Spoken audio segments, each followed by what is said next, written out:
Hello guys, मैं Gautam. Guys आपका स्वागत है मेरे यूट्यूब चैनल पर।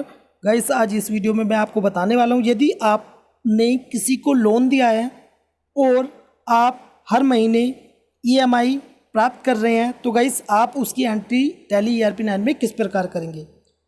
तो गाइस इस वीडियो को स्टार्ट करने से पहले यदि आपने मेरे चैनल अब तक सब्सक्राइब नहीं किया है तो प्लीज़ सब्सक्राइब कर दीजिए और वीडियो को भी लाइक कर दीजिए ऐसे ही बेनिफिशियल वीडियोज़ के लिए। तो गाइस इससे पहले मैंने आपको बताई थी, यदि आपने किसी कंपनी से लोन लिया है तो आप उसकी एंट्री किस प्रकार करेंगे। तो गाइस यदि आप ये वीडियो देखना चाहते हैं, यदि आपने किसी से लोन लिया है तो उसका लिंक आपको डिस्क्रिप्शन में मिल जाएगा, आप उस वीडियो को भी देख सकते हैं। चलते हैं गाइस और वीडियो को स्टार्ट करते हैं। तो गाइस मैंने ये एक्सेल पर जो एंट्री है ये मैंने लिखी हुई है। मैं सबसे पहले आपको ये एक्सेल सीट पे जो एंट्री है वो समझाऊंगा, फिर उसके बाद आपको टैली ERP9 में करके बताऊंगा। तो गाइस यदि आप एक बार एंट्रीज़ को समझ लेंगे तो आपको टैली में भी ये एंट्री करने में कोई भी प्रॉब्लम नहीं होगी, ठीक है। और गाइस मेरी खासियत बात ये है मेरी वीडियोज़ की, मैं सभी जितनी भी वीडियोज़ है उसमें समझाता ज़रूर हूँ, जिससे कि दूसरे इंसान के समझ में आ जाए तो वो कभी भी ज़िंदगी में ना भूल पाए।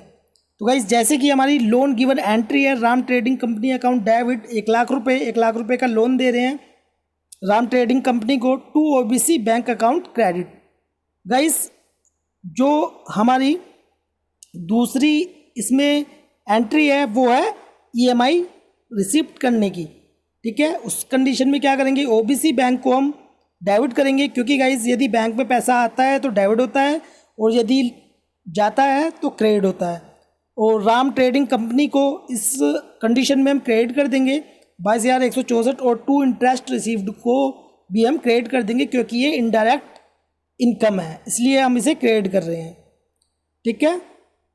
तो ये तो हो गई पहली EMI जो हम प्राप्त करेंगे। अब बात करते हैं दूसरी EMI की जो आप प्राप्त करेंगे। तो इसकी भी सेम ही होगी, सभी जितनी भी EMI आप प्राप्त करेंगे सभी की सेम एंट्रीज होगी, बट उसमें प्रिंसिपल अमाउंट और इंटरेस्ट रिसीव्ड वो चेंजेस हो गए, वो डिपेंड करता है देने वाले पर और लेने वाले पर, ठीक है। तो इसकी डिटेल पहले ही डिस्कस कर ली जाती है तभी होता है, ठीक है। ये तो मैं आपको एग्जांपल देकर बता रहा हूँ, बट गाइस आपको एंट्री पर फोकस करना है कि एंट्री किस प्रकार होगी। सबसे पहले आपको क्या करना होगा, सबसे पहले हम लोन गिवन की एंट्री करेंगे और जो हम राम ट्रेडिंग कंपनी को हमने लोन दिया है, सबसे पहले हम डेट चेंज करेंगे। जैसे मान लीजिए 1/4/20 में हमने लोन दिया है, तो इसकी जो एंट्री होगी वो होगी पेमेंट वाउचर में। तो सबसे पहले हम पेमेंट वाउचर अपना ओपन कर लेंगे। आपको कुछ नहीं करना है, अकाउंट में जिससे भी आप अपनी पेमेंट कर रहे हैं उसको चूज़ करेंगे, जैसे OBC बैंक है। फिर उसके बाद राम ट्रेडिंग कंपनी 1,00,000 ठीक है। अब मैं आपको इसके लेज़र ओपन करके दिखाने वाला हूँ। जैसे आपको पता है OBC बैंक है, ये बैंक अकाउंट्स में जाएगा, कोई सा भी बैंक होता है तो वो बैंक अकाउंट्स में जाता है। फिर इसकी डिटेल भर देंगे, स्टेट कोड और इसमें सभी डिटेल्स डाल देंगे। फिर बात करते हैं हम राम ट्रेडिंग कंपनी, ये हमारी लोन एंड एडवांसेस एसेट्स है, ठीक है। जिसको आप लोन दे रहे हैं वो किस में आएगी, लोन एंड एडवांसेस एसेट्स में, ठीक है। तो 1,00,000 फिर उसके बाद इसमें नरेशन लिखकर इस वाउचर को हम सेव कर देंगे। ये हमारी 1,00,000 की पेमेंट की एंट्री है जो हमने राम ट्रेडिंग कंपनी को लोन दिया है 1,00,000 का, ठीक है। ये तो हो गई राम ट्रेडिंग को जो लोन दिया है। अब गाइस ये हमने पहली एंट्री कर लिया। अब इसका हम प्रॉफिट एंड लॉस अकाउंट और बैलेंस शीट पर क्या इफेक्ट पड़ता है वो चेक करते हैं, ठीक है। अब बैलेंस शीट में देखते हैं तो इसमें हमारी जो लोन एंड एडवांसेस एसेट्स हैं इसमें 1,00,000 हमारे डेबिट हो चुके हैं, ठीक है, जो हमने पेमेंट की है किसको, राम ट्रेडिंग कंपनी को, ठीक है। अब जैसे जैसे राम हमें EMI की पेमेंट करेगा उसी अनुसार ही 1,00,000 कम होते चले जाएंगे जितनी वो EMI की पेमेंट करेगा, ठीक है। तो इसका ये इफेक्ट पड़ा है कि हमारा लोन एंड एडवांसेस एसेट्स 1,00,000 से बढ़ गया है, ठीक है। अब बात करते हैं हम दूसरी एंट्री की। ये तो हमारी पेमेंट की हो गई। अब फर्स्ट EMI हमें रिसीप्ट हो रही है, प्राप्त हो रही है, तो इस कंडीशन में क्या होगा, बैंक हमारा बढ़ेगा। यदि हमारे पास रिसिप्ट आ रही है तो सबसे पहले आप डेट चेंज करेंगे, फिर आपको रिसिप्ट वाउचर ओपन कर लेना है। इसमें अकाउंट में आप नाम डाल देंगे जिससे भी आपको रिसिप्ट प्राप्त हो रही है। फिर उसके बाद to Ram trading company 22,164 to interest received account credit to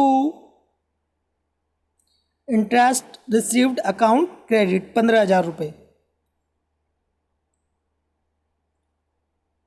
तो गाइस मैं आपको इसके लेज़र ओपन करके दिखा देता हूँ जिससे कि आपको प्रॉब्लम फेस ना करने पड़े। तो इसमें ओबीसी बैंक मैंने जैसे कि बताया आपका बैंक अकाउंट्स में आता है, जो भी बैंक अकाउंट होता है हमारा बैंक अकाउंट्स में आता है अंडर ग्रुपिंग। अब गाइस इसके बाद राम ट्रेडिंग कंपनी, ये भी मैंने बता दिया है, लोन एंड एडवांसेस एसेट्स में आता है। ठीक है, इसकी फुल डिटेल्स इसमें डाल देंगे, स्टेट कोड, पिन कोड और जीएसटी नंबर, सारी चीज़ें इसमें फिल कर देंगे आप। फिर इंटरेस्ट रिसीव्ड, देखिए यदि हम लोन देते हैं तो उसमें हमारा खर्चा होता है इनडायरेक्ट एक्सपेंसेस, बट ये हम प्राप्त कर रहे हैं इंटरेस्ट, तो ये हमारी इनडायरेक्ट इनकम है। ठीक है, तो इनडायरेक्ट इनकम तो हमारे जो हमें इंटरेस्ट रिसीव्ड हो रहा है ये इनडायरेक्ट इनकम में चली जाएगी, और राज ट्रेडिंग कंपनी जो ईएमआई की पेमेंट कर रहा है ये हमारी लोन एंड एडवांसेस में कम होती चली जाएगी 1 लाख में से। ठीक है, अब हम सेकंड ईएमआई की एंट्री करेंगे। सबसे पहले हम डेट चेंज करेंगे, 1 जून में मान लीजिए जैसे हमने सेकंड ईएमआई हमें रिसिप्ट हुई है तो अकाउंट में ओबीसी बैंक डाल देंगे क्योंकि हमारा ओबीसी बैंक है। फिर उसके बाद राम ट्रेडिंग कंपनी, तो ईएमआई की जिस प्रकार हमने पहले की है उसी प्रकार ये भी एंट्री होगी। बस इसमें चेंजेस क्या है, प्रिंसिपल अमाउंट और इंटरेस्ट अमाउंट। ठीक है, अन्यथा जो पूरी एंट्री है वो सेम ही होगी। टू इंटरेस्ट रिसीव्ड, तो पहली ईएमआई में 15,000 था, अब इसको 16,297 डालने के बाद मैं एक बार फिर से लेज़र ओपन करके आपको यहीं पर दिखा देता हूँ। तो ओबीसी बैंक किस में बताया था, बैंक अकाउंट्स में अंडर ग्रुपिंग में जाएगा।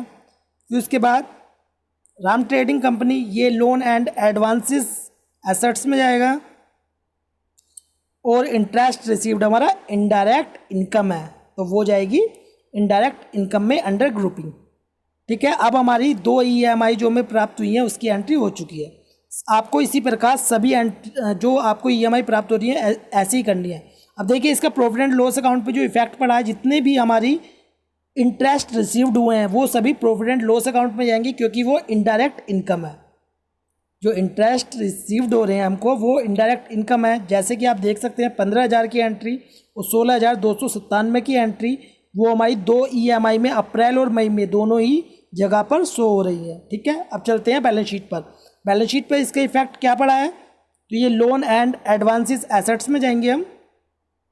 अब इसमें हमारा राम ट्रेडिंग कंपनी है, देखिए 1 लाख रुपए डेबिट हो रहे थे, तो जैसे जैसे राम ट्रेडिंग कंपनी हमें पेमेंट करती जा रही है और हमारी ईएमआई प्राप्त होती जा रही है तो ये अमाउंट भी घटता जा रहा है। ठीक है, इसलिए हम क्रेडिट करते जा रहे हैं। तो मई में देख सकते हैं आप, इसमें हमारी एंट्री है 22,164 की जो कि प्रिंसिपल अमाउंट है। तो प्रिंसिपल अमाउंट आपका लोन एंड एडवांसेस एसेट्स में जाएगा और इंटरेस्ट रिसीव्ड वो आपकी इनडायरेक्ट इनकम में जाएगी। इसी प्रकार ही हमारी जून में प्रिंसिपल अमाउंट जो हमने सेकंड ईएमआई प्राप्त की है तो उसकी भी एंट्री इसमें हो रखी है 20,667 रुपये। ठीक है गाइस, तो आपको इसी प्रकार ही यदि आप किसी को लोन दे रहे हैं तो आपको ऐसे ही करनी है। तो मैंने आपको लोन गिवन की एंट्री बता दी। सबसे जो पहली एंट्री होगी तो पेमेंट की होगी, सीधी सी बात है, हम बैंक से करेंगे या कैश से भी कर सकते हैं। ठीक है, और फिर उसके बाद आपको पेमेंट करेगा जिसको आपने लोन दिया है, तो आप उसे रिसिप्ट करेंगे तो बैंक के द्वारा ही करेंगे या चेक के द्वारा करेंगे। ठीक है, तो वो रिसिप्ट वाउचर में होगी, और ऐसी सेकंड होगी, थर्ड होगी, जितनी भी आपकी ईएमआई आप प्राप्त करेंगे या आपने जितनी भी ईएमआई डिसाइड की है आपको ऐसी ही एंट्री करनी है, इसी प्रकार करनी है। ठीक है, तो गाइस ये वीडियो आपको कैसी लगी प्लीज़ कमेंट बॉक्स में ज़रूर बताएं, और वीडियो आपको अच्छी लगी हो तो प्लीज़ लाइक कर दें और इस वीडियो को शेयर करें अपने फ्रेंड्स के साथ, क्योंकि गाइस ये वीडियो बहुत ज़्यादा इम्पोर्टेंट है, क्योंकि गाइस आपको लोन, बैंक लोन एंट्री तो आपको बहुत सारी वीडियोस मिल जाएंगी, बट यदि आपने लोन दिया है तो उसकी एंट्रीज बहुत कम है। ठीक है, तो इसलिए और एक बात मैं कहना चाहूँगा, यदि आपने मेरे चैनल अभी तक सब्सक्राइब नहीं किया है तो प्लीज़ अभी जाकर चैनल को सब्सक्राइब जरूर कर दें। वीडियो देखने के लिए धन्यवाद।